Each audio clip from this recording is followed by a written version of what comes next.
এটা আসলে খারিয়া থাকবে, এটা দাম কাট।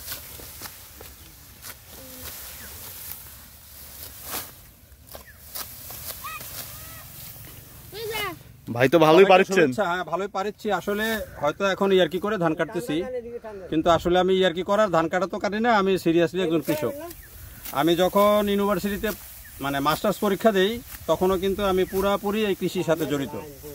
এই যে আমার সাথে আছে না মামা, তারপরে ছোট ভাই, এই যে সবাই জানে যে আমি কৃষির সাথে খুব ভালোভাবে জড়িত। এখন হয়তো এই যে ফ্রেন্ডদের নিয়ে এসে দুষ্টামি করতেছি, ধান কাটতেছি, কিন্তু এটা দুষ্টামির কাজ না।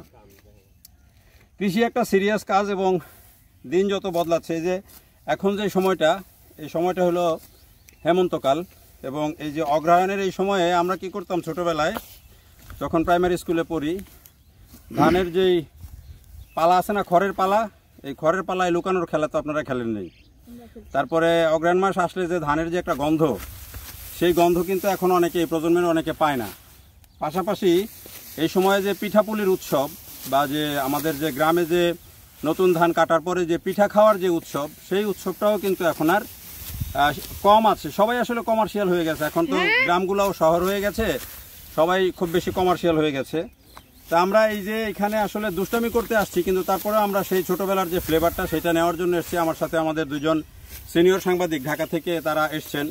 তো হাসান জাভেদ ভাই এনটিভির তিনি এসছেন, সারোয়ার ভাই বাংলা ভিশনের তিনিও আছেন। আমরা আসলে গত 2-3 দিন এই গ্রামে গ্রামে ঘুরছি, দেখছি, গ্রামের পরিবেশটা বোঝার চেষ্টা করছি। জাভেদ ভাই, এই যে ধান কাটলেন নিজের হাতে, যদিও এটা আমরা একটা দুষ্টামি এক ধরনের বলা যায়, কিন্তু এর মধ্যেও তো একটা মেসেজ আছে, এর মধ্যেও তো একটা কিছু আপনার প্রাপ্তি আছে যে গ্রামে এসে এভাবে এই যে কাঁচি দিয়ে ধান কাটা, ধানের গন্ধ, বিষয়টাকে কেমন লাগে আপনার কাছে? আসলে মনে হয় আমি আজকে ধান কাটলাম 15-20 বছর পরে হয়তো বা। যখন স্টুডেন্ট ছিলাম মাঝে মধ্যে গ্রামে গেলে এই আমাদের যারা বাড়িতে কাজ করতো তাদের সাথে কিন্তু এরকম জমিতে যেতাম, কখনো কোনো একটু একটু কাটতাম, তাদেরকে তারা যে ধান আবার নিয়ে আসতো তাদের পিছনে হেঁটে হেঁটে যেতাম।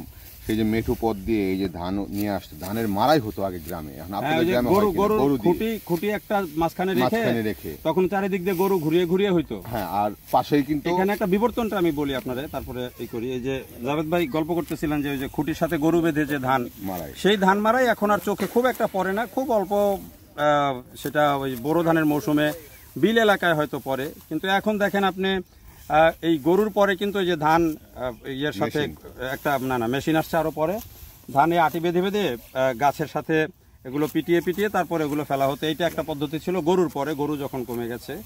আর এখন তো একেবারে আধুনিক মেশিন। এরপরে যেটা মেশিন আসছিল যে ধানের এই যে এইভাবে আটি ধরে ধরে ধরেন এইভাবে খালি ধরে রাখলে যে চাকা ঘোরানো যে মেশিনটা, এটা ধানটা নিয়ে নেয়।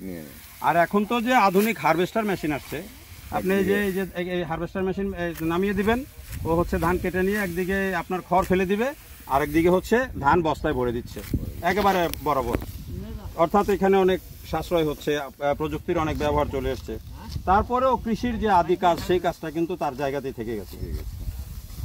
আর যে আপনার যে নবান্ন উৎসবের কথাটা বললেন, এখন আমার সকল স্মৃতি মানে চোখের সামনে।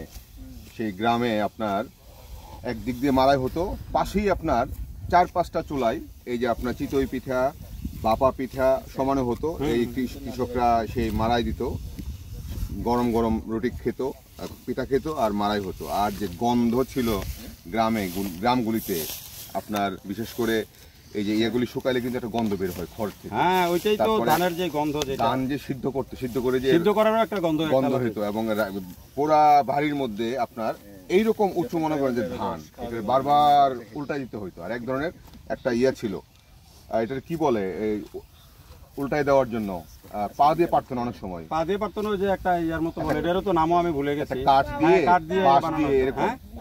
হ্যাঁ, পাউট বলে, পাউট বলে আঞ্চলিক ভাষা এক এক জায়গায় এক এক রকম বলে, পাউট বলে। এটা মানে আঞ্চলিক ভাবে উল্টাই দিত, আর কি সুন্দর একটা গন্ধ হতো। এখন তো গ্রামে গেলে এই জিনিসগুলো পাই না। হ্যাঁ, মানে সবাই এই না, এখন তো মেশিনেই সব হয়ে যাচ্ছে। একদিকে মেশিন নামাই দিচ্ছে, বস্তায় ধান চলে যাচ্ছে, আরেকদিকে খড় পড়তেছে। ওই যে আমাদের বুলবুল কিন্তু গ্রামেই থাকে, বুলবুলের কপাল ভালো যে বুলবুল রেগুলার এগুলা দেখে। নাটোরে এসে কিন্তু আমি এটা দেখলাম আমাদের গ্রামে। বুলবুল বলো তো যে আমাদের কৃষিতে মানে খুব ছোট করে যদি বলি যে আমাদের কৃষিতে রূপান্তর কি কি দেখছো তুমি? আমাদের নাটোর তো কৃষির একটা বড় হাব, পরিবর্তন? না, রূপান্তর যেটা দেখছি সেটা হলো যে মানে যদি মানে এগ্রিকালচারাল ডাইমেনশন চেঞ্জ যেটা হচ্ছে সেটা হলো যে আগে কিন্তু এই ধরনের জমিগুলোতে একটা ফসল হতো, মানে আউশ বা আমন যে কোনো একটা হতো। এখন যে জিনিসটা হচ্ছে যে একটা জমিতে এই যে আপনি দেখতে পাচ্ছেন যে কৃষক ধান কাটছে, এর ভিতরে মটরশুঁটি বুনে দিয়েছে। হ্যাঁ, তার মানে এই মটরশুঁটিটা হলো 120 দিন তার লাইফ সার্কেল। 3 মাসের মধ্যে এই মটরশুঁটিটা 1 মাস কিন্তু অলরেডি, এবং এটাতে তেমন কোনো খরচ না, তেমন কিছুই খরচ না। এই কাদা জমির ভিতরেই মটরশুঁটির ছিটিয়ে দিয়েছে, তার ভিতরে আরেকটা এক্সট্রা ফসল হচ্ছে যেটাকে কৃষি বিভাগ বলছে চান্স ক্রপ।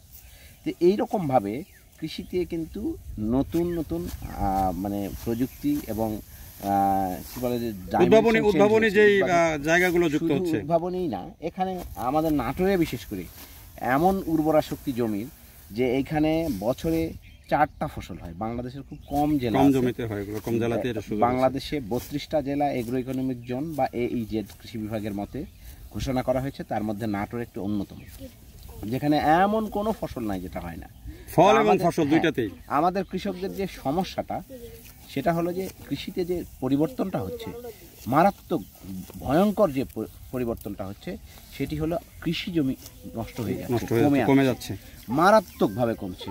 এত পরিমাণে কমছে যে কৃষি জমিকে রক্ষা করা যদি না যায়, এগুলোতে পুকুর হয়ে যাচ্ছে। কেন পুকুরে যাচ্ছে কৃষক?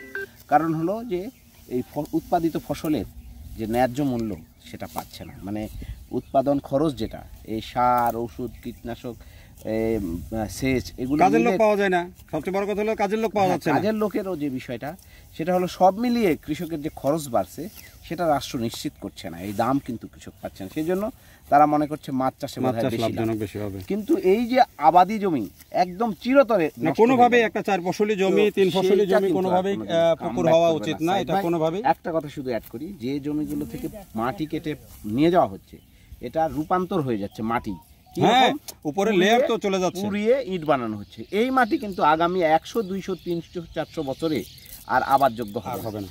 এবং আপনি অন্য কোনো দেশ থেকে কিংবা চাঁদের দেশ থেকে মাটি এনেও এই জমি আর ভরাট করতে পারবেন না। কৃষির এই বড় সর্বনাশটা এই জায়গায় হচ্ছে বলে আমরা, এই যে বুলবুল খুব বড় একটা সংকটের দিকে দৃষ্টিপাত করেছে। যদিও আমরা মনে করেছিলাম যে এটা একটা ফান ভিডিও হচ্ছে আমাদের কৃষির। যে সারোয়ার ভাই আছে, সারোয়ার ভাই বাংলা ভিশনের বিশেষ প্রতিনিধি। সারোয়ার ভাই খেতে এসে ধান কাটলো, যদিও তার অভিজ্ঞতা তেমন নাই, কিন্তু আবার খেতে এসে দেখলাম ধান কাটলো। সারোয়ার ভাই, কি অবস্থা, কেমন লাগছে এই যে বিস্তীর্ণ পিছনে ধান ক্ষেত, ফসলের মাঠ, কেমন লাগছে আপনার? হ্যাঁ, ভালো তো লাগে আসলে, 1-2 দিনের জন্য আসলে ভালোই লাগে, এটা তো স্বাভাবিক। গ্রামে যারা রেগুলার থাকে তাদের নিশ্চয়ই ভালো লাগে না, কারণ গ্রাম যদি ভালো লাগতো তাহলে কেউ তার শহরমুখী হতো না। তো যেই হারে শহরমুখী হচ্ছে মানুষ, তাতে তো গ্রাম যে খুব একটা ভালো আছে বা ভালো সেটা বোঝা যাচ্ছে না। তো তারপরেও আসলে আমাদের তো গ্রামে মানে সবারই আসলে শিকড়েই ফিরতে হবে, মানুষকে যেমন মাটি থেকে তৈরি আবার শেষে মাটিতেই যেতে হয়। তো আসলে সব কিছুর জন্য গ্রামেই ফিরতে হবে। তবে একটাই সমস্যা হচ্ছে যে আমাদের এই আরবানাইজেশনের ফলে গ্রামটা আসলে গ্রাম থাকছে না, অনেকটা শহরে হয়ে যাচ্ছে। তো এখন শহরের সেই আবহাওয়াটা গ্রামেও চলে আসছে, যার কারণে কৃষির উপর একটা চাপ পড়ছে। আর একটা জিনিস হচ্ছে, এই চাপগুলো সামলানোর জন্য যেই উদ্যোগ দরকার, সেইটা হয়তো কৃষি বিভাগের বা কিছু কিছু অফিসার হয়তো আছে, বেশিরভাগ লোকেরই আসলে অ্যাজ ইউজুয়াল সরকারি চাকরির মতোই করে। এবং আর এই কৃষির মধ্যে যেহেতু ব্যবসায়ী ঢুকে গেছে, এই ব্যবসায়ীরা আসলে কৃষির জন্য কৃষি না মানে ব্যবসা করে না, তারা ব্যবসার জন্য কৃষিতে ইয়ে করে। এখন দেখা যাচ্ছে প্রচুর ভ্যারাইটিস আছে বীজের, কিন্তু এমনভাবে তারা মার্কেটিং করে যে এই বীজটার আসলে কোনো আউটপুট নেই। বললো যে এই এক বিঘার মধ্যে 150 মণ হবে, কিন্তু দেখা গেল যে এই শিশি বেরোচ্ছে না লাগানোর পরে। কিন্তু ওই যেই ব্যবসায়ী এটা আনছে হয়তো চায়না থেকে বা কম্বোডিয়া থেকে নিয়ে আসছে, বেশিরভাগ কম্বোডিয়া বা এই জাতীয় থাইল্যান্ড, ভিয়েতনাম, এইসব দেশের বীজগুলি তেমন একটা ঝামেলা হয় না। চায়নার বীজগুলোতে একটু বেশি ঝামেলা হয়, কারণ চায়না তো সবকিছু আর্টিফিশিয়াল, আর ওরা মানে কম টাকায় বেশি লাভের প্রযুক্তি আবিষ্কার করে। ওই প্রযুক্তিগুলি বাংলাদেশে আসাতে কৃষির একটা সমস্যা হচ্ছে। আর যে কৃষির আসলে মূলত হচ্ছে যে আমরা যদি একটু প্রাণ দিয়ে মন দিয়ে যদি কৃষির প্রতি ব্যবসাটা, কৃষিতে মনোযোগ দিই এবং সেখান থেকে যদি অল্প কিছু ব্যবসা করার চিন্তা করি, তাইলে হয়তো কৃষিটা অনেকটা আগাবে আর কি, না হলে আসলে কৃষিটা আস্তে আস্তে পিছাতেই থাকবে। অনেক ধন্যবাদ সারোয়ার ভাই, কিন্তু অনেক মানে বুলবুলের সাথে দেখেন কথা বললে কত গভীরে যাওয়া যায়। সারোয়ার ভাই বুলবুল দুজনেই কিন্তু দুইটা গভীর সংকটের দিকে আমাদের কৃষির দৃষ্টিপাত করেছে। আমরা এখন হয়তো বুঝতেছি না, আমাদের অনেক উৎপাদন আছে, আমরা 7.5 কোটির জায়গায় এখন 18-20 কোটি মানুষকে খাওয়াচ্ছি, আমাদের কৃষকরা উৎপাদন করছেন, খাওয়াচ্ছেন, অনেকে হয়তো কিছু লাভও পাচ্ছেন। কিন্তু দীর্ঘমেয়াদী চিন্তা করলে আপনি কৃষির টেকসই যে উন্নয়ন সেই জায়গাগুলোতে চিন্তা করলে এই যে সমস্যা কথাগুলো আসলো, এই সমস্যাগুলোর সমাধান জরুরি, যেটা আমার কাছে মনে হয়।